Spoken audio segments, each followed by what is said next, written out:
Sorry I can't make it. I'm a bit tied up. Help me, somebody! If anybody out there can hear me! Ah. Women love a sense of humour. Generous too. They love it if you're generous. If you're a minge bag, forget it. I don't half miss my wife. Well, ex-wife. God, I miss that little minx. Well, when I say little, she's more, you know, curvy. God, she was hot though. Those big dimply thighs. And she was funny too. She used to get drunk and sit on my head while I was asleep. I'd scream, "Get off! Get off!" But those rolls of fat don't half muffle the sound. Talk about laughs. What was it she said the last time I saw her? That was it. "Vincent," she said. "Vincent, you're a tight, boring bastard. Now do one before I snap your legs." Always joking she was. She's with someone else now. His name's Nodder. What kind of a name is Nodder? Colin, a mate of mine, he reckons Nodder deals drugs. "Colin," I says, "Colin, there's no way an ex-wife of mine would move my 3 kids into a caravan park with some drug dealer. Not in a million years." God, I miss my kids. I wonder if they miss me, their good old dad.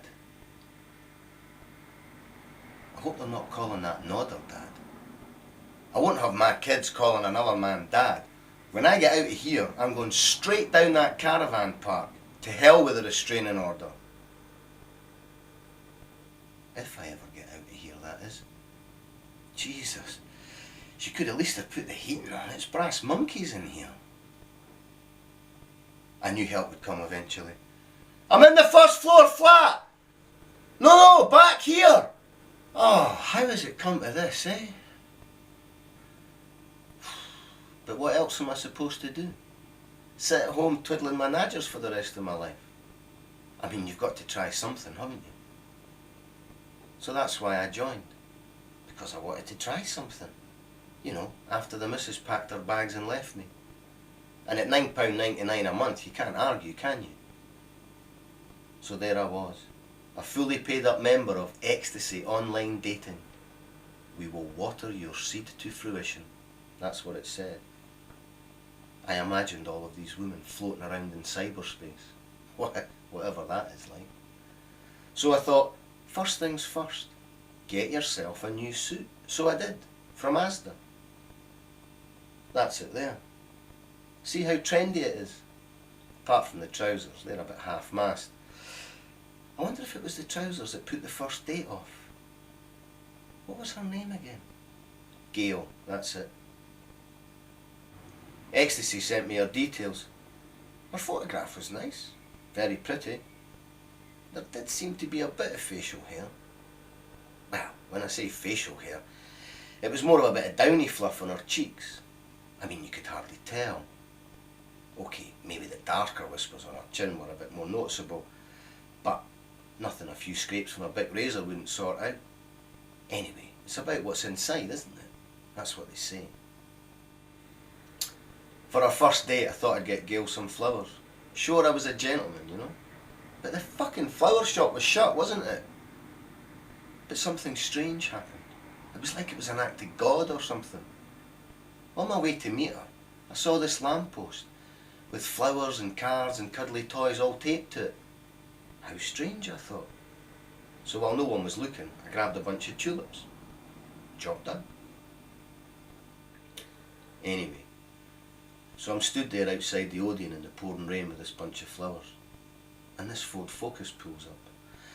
I take a deep breath and I walk towards the car.